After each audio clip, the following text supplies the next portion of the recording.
Is this happening to you?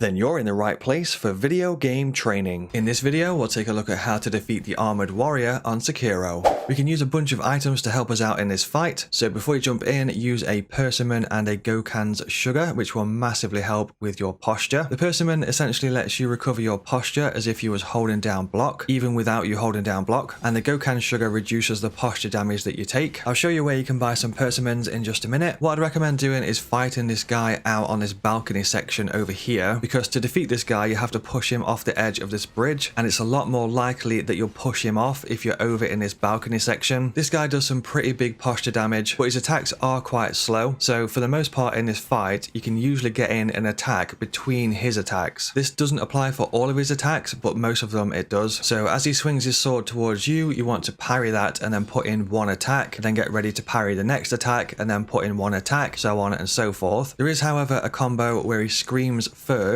and then attacks 4 times quite furiously, so just watch out for that scream and be prepared to deflect the 4 attacks. You can put in quite a lot of attacks whilst he does this scream, then you want to deflect the first 3 attacks in the combo, then you want to put in 1 attack, then be ready to deflect the last strike in this combo. There's quite a large gap between the 3rd attack and the 4th attack in this combo, so you can usually get in an attack between the 3rd and the 4th attack. It's also worth keeping an eye on your posture bar when you see him do this scream, because if your posture bar is already looking quite full, then it could be a better idea to hold down block and restore your posture whilst he does the scream in preparation for this flurry of attacks. It is worth mentioning that you can Mikiri counter his perilous attack as well. You won't be doing any damage to this guy's health, so it is just a battle of the posture bars essentially, and when you deliver this death blow you have to make sure that when you do it you kick him towards the edge of the bridge. This is why we try and fight him in this balcony section, because this is the section where it's easier to push him off. You can buy 2 persimmons from a merchant really close to this boss fight. The idol that you'll be using is called Shugendo, and from this idol you'll just need to jump off the cliff a little bit and then follow this walkway around until you find a merchant. This guy sells 2 persimmons, so make sure to pick them up, and you could also pick up some extra sugars which might help with this fight. It might take a little bit of practice to get the timing down on this guy's combos, but he doesn't really have a massive amount of attacks, so with a little bit of practice you'll have this one in the bag.